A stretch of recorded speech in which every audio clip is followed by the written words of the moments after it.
Olá a todos e sejam bem-vindos a um novo episódio do Paleotuga, onde hoje vou dar a minha análise e opinião acerca do primeiro episódio da primeira temporada, Costas, narrado pelo David Attenborough e que estreou no dia 23 de maio de 2022. Espero que gostem e relembrem algumas das cenas mais icónicas desta série. A primeira cena começa de forma bastante engraçada, onde vemos o maior predador terrestre do planeta, o Tiranossauro Rex, a nadar com as suas 5 crias em busca de alimento. À primeira vista parece algo insólito ver um animal de 12 metros de comprimento, 4 de altura e de 8 a 10 toneladas a nadar assim tão delicadamente. Mas temos de ter em conta que animais de hoje em dia, como os elefantes, os cavalos e até mesmo as emas e algumas aves, que à primeira vista parecem incapazes de nadar, são muito aptas no que toca a atravessar este meio. Mas claro que, sendo o oceano do período Cretáceo, não é de admirar que, entretanto, aparecesse o seu maior predador, o mosasauro. Acontece que uma das crias acaba por ser engolida pelo predador, mas de forma não tão espetacular como muita gente esperava, pois por causa dos filmes do mundo jurássico, normalmente dá a ideia de que o mosasauro ia literalmente sair da água, fechar a boca com um grande splash. Mas isso não acontece, o que é bem refrescante e mais realista, pois um predador não quer dar a sua presença, por assim dizer. Podemos então observar melhor este tiranossauro, que na minha opinião é um dos melhores já alguma vez feito em vê-lo a computador, mas também posto num documentário. Para começar, ele tem gordura, é rechonchudo, por assim dizer, pois nos filmes ele parece ser muito esquelético, ou não há espaço suficiente para os músculos e a pele, até parece nem ter gordura. Mas este animal é rechonchudo, tem gordura, tem músculo, consegue-se notar a gordura e o músculo debaixo da pele a mexer independentemente, tem as pregas e ainda por cima tem penas, mas não ao ponto de o animal ficar completamente ridículo, porque um Tiranossauro Rex de 8 toneladas provavelmente gerava muito calor para ter o corpo completamente coberto de penas. Daí que eles optaram pelo animal ter penas como que pelos de elefante ou de rinoceronte, que são amplamente dispersos pelo corpo, mas que quase não se nota. Mas se olharem com atenção podem ver que na região do dorso e do pescoço tem ali as penas. De seguida vemos as suas crias, que na minha opinião também estão muito bem feitas. Isto porque os tiranossauros, assim como muitos outros dinossauros não avianos, tal e qual como as aves atuais, tinham processos ontogenéticos bastante diversos. Ou seja, o tiranossauro quando nascia, para além nesta série ser a plumagem ser baseada numa avestruz, provavelmente teria o corpo coberto de penas e o crânio seria mais elegante, assim como teria as patas mais longas, que permitia às crias correr mais depressa do que os adultos. Entretanto, o pai, assim como os seus filhotes, encontra a carcaça de uma tartaruga, que parece ser bastante inspirada num Archelon. Só que, se fosse o Archelon, era impossível, pois esta espécie já estava extinta há 66 milhões de anos. Ela tinha desaparecido um pouco antes, há 74 milhões de anos. Pelo que esta espécie é provavelmente um parente ou um protostégido de aparência semelhante. E curiosamente, depois daí, não temos mais nenhum dinossauro durante todo o episódio, sendo que o resto é totalmente dedicado aos répteis voadores, ou seja, pterossauros, aos répteis marinhos, plesiosauros e mosasauros, e até outras criaturas, como as amonites. Após este segmento, voamos para o outro lado do Atlântico, onde nos deparamos com 4 espécies de pterossauro: Barbaridáctilos, Alcyone, Fosfatodreco e Tetidraco. Posso dizer com toda a certeza de que Prehistoric Planet é, sem sombra de dúvida, uma série perfeita para quem adora pterossauros, pois esta série faz mesmo justiça ao quão magníficas eram estas criaturas aladas. No que toca a rigor científico, não há sombra de dúvida, estes são os melhores pterossauros alguma vez postos em algum tipo de filme ou documentário.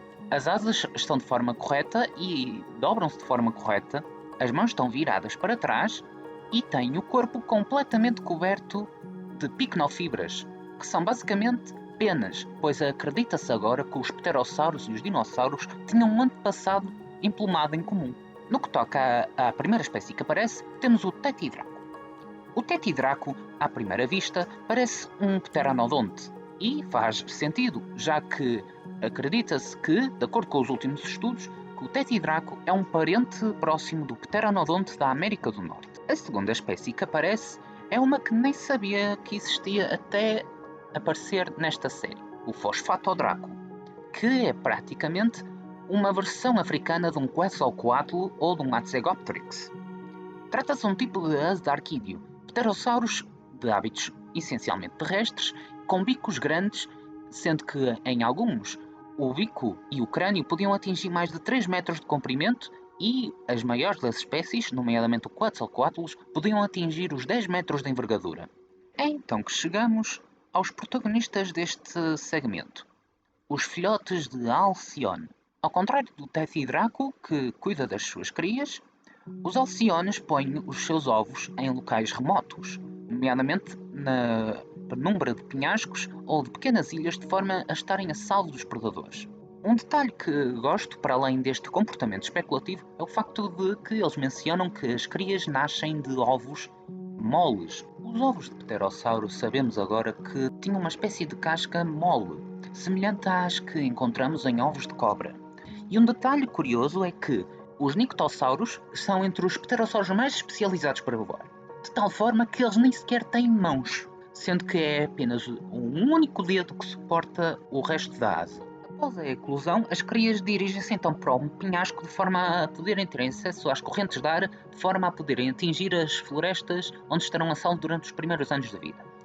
Claro que, sendo a mãe natureza, sabe-se que nem todas as crias vão conseguir, pois algumas delas não conseguem sequer chegar à terra, outras são apanhadas por barbaridáctilos, que são parentes do nictossauro, com cristas extravagantes, no caso dos machos, e algumas até são comidas pelo fosfatodraco. Entretanto, algumas crias conseguem chegar e vemos elas nas árvores em segurança, onde depois há uma pequena cena onde dá para ver os adultos à distância, do qual provavelmente teriam um estilo de vida semelhante ao dos albatrozes ou dos gansos patola da atualidade. O segmento seguinte simplesmente adoro. Trata-se de um mosasauro de Hoffmann. É um outro detalhe que eu adoro de documentário. Eles deram um nome comum a um mosasauro. Os mosassauros são animais mesmo fascinantes, porque apesar de terem o nome sauro, eles não são dinossauros. São apenas lagartos marinhos gigantes. Ou seja, estão mais aparentados com as cobras e com os varanos, como o dragão de Komodo. Todo este segmento, pelo menos a primeira parte, fez-me sentir como um miúdo de 8 anos outra vez. Pois foi a primeira vez que eu vi um mosasauro literalmente a agir como um animal e não como um monstro sanguinário. Porque pensem bem, em quase todos os documentários em que retratam mosassauros, eles estão a fazer duas coisas, ou a serem mortos ou a caçar outros animais. E é um segmento simplesmente bonito. O mosassauro fecha os olhos, ele rebola, depois ele fica ali no Recife a receber um tratamento de beleza, como acontece com as tartarugas marinhas. Em termos anatómicos, ele está perfeito. Ele tem até dentes pterigoides, que é um segundo conjunto de dentes no céu da boca, que ajudava o mosasauro a manipular a comida dentro da boca e a puxá-la para a garganta. Ele também possui uma língua bifurcada, porque ele é basicamente um lagarto marinho gigante. O padrão de cores está razoável, por assim dizer, porque sabemos que os mosassauros, assim como muitos animais marinhos atuais, possuem um termo. Eles têm uma coloração cujo termo é counter shading, ou seja, o topo é mais escuro, enquanto que a barriga é mais clara, de forma a ter um efeito de camuflagem. A cauda apresenta a posição correta e até o formato correto, nomeadamente, pois sabemos agora que em vez de ondularem como que uma cobra, sabemos na verdade que a cauda era parecida com a de um tubarão, tendo uma barbatana caudal superior, que era feita inteiramente de tecido mole, enquanto que a ponta da cauda, as vértebras da própria cauda, apontava ligeiramente para baixo. O mosasauro também é rechonchudo, como disse, com o caso do Tiranossauro Rex. Ou seja, ele tem gordura, mas também tem músculo, perfeitamente adaptado para este estilo de vida marinho. Entretanto, a paz é perturbada quando um jovem mosasauro decide atacar o mais velho. Estes quase que se matam, pois a violência em mosasauros temos grande registro de mosasauros e de combates intraspecíficos, sendo que, como o David Attenborough disse na narração, encontramos dentes cravados dentro do crânio de outros mosasauros, pelo que estes animais eram bastante agressivos e tinham vidas bastante violentas. Contrário do que acontece em muitos documentários, nenhum dos indivíduos morre, sendo que um deles simplesmente levando-o para a profundeza e ameaçando-o a afogar-se. Entretanto, o macho protagonista vence e volta a descansar no seu spa, que, digo já, é uma cena que fez-me sentir como um miúdo de 8 anos outra vez e despertar ainda mais o meu fascínio por estes animais. É este o poder de um grande documentário. Outra cena que, para mim, está bastante próxima em termos de favoritismo no que toca à série em si, mas também deste episódio, é o segmento das amonites. Especificamente, amonites da família das Scaphitidae, que são amonites de caráter bastante... têm dimensões muito pequenas. Mas a animação e a maneira como eles trouxeram estas criaturas de volta à vida é simplesmente mágico, que às vezes até parecia que não estava a ver um modelo em computador, mas sim um animal a sério, simplesmente pelo quão fluida é a animação.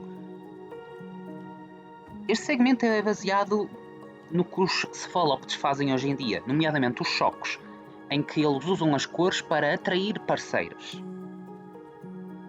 Tanto os machos e as fêmeas entram num ritual de acasalamento, sendo que no fim elas acabam por morrer em massa.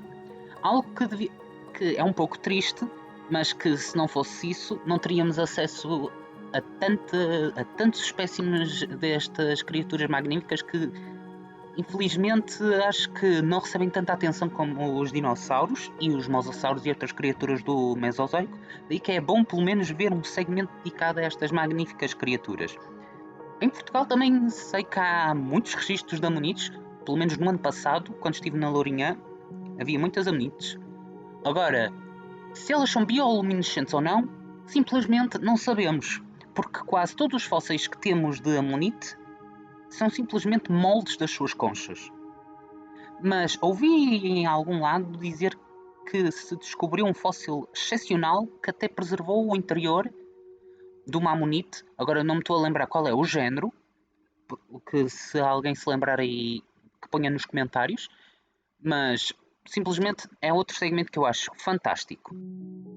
E por fim, mas não menos importante, eu decidi deixar esta última parte do vídeo para a criatura que tem 2 segmentos durante este episódio, que é o Tuaranguissauro.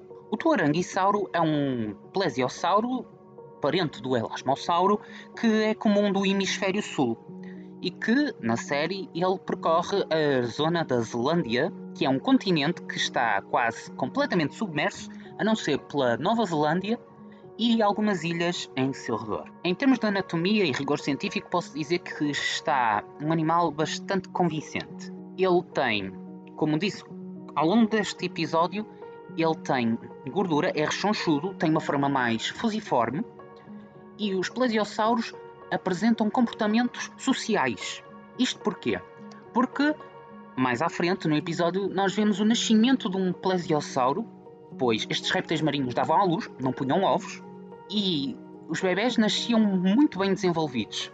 De facto, eram entre os maiores bebés de todos os vertebrados, sendo que um tuaranguissauro provavelmente teria entre... E esta cria já nascia com 3 metros. É um dos maiores bebés, por assim dizer, do mundo dos vertebrados. Eles também apresentam uma cauda espalmada, algo que até há pouco tempo não se sabia. Também sabemos que eles usavam as barbatanas de forma alternada para ter propulsão, sendo que as da frente davam aceleração, enquanto que as de trás podiam dar alguma ajuda nisso, mas também para ajudar na direção no que toca a perseguir presas.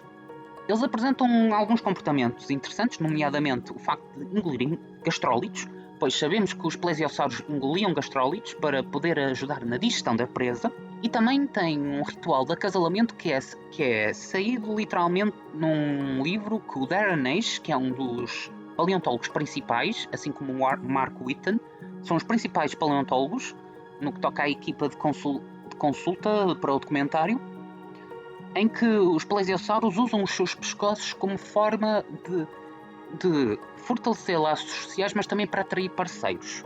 Outra criatura que aparece aqui e que também nunca tinha ouvido falar foi o Caicai-Filo. O Caicai-Filo é um mosasauro que vivia próximo da zona que é atualmente a Antártida. Só que o modelo é, de todos estes agora, talvez o que está pior, mas quando digo pior é um pior leve, levezinho. Porquê? Porque ele é basicamente, o modelo do Caicai-Filo é basicamente o modelo do mosasauro, só que com uma cor diferente. Quando que na verdade sabemos que o Caicai-Filo era membro da família dos Tilossauros, que eram mosasauros também, bastante grandes, só que tinham um focinho mais pontiagudo. No geral, posso dizer que, para um primeiro episódio, esta foi muito bom. Após quase um ano da estreia, ainda dou a este episódio um 9.8 de 10.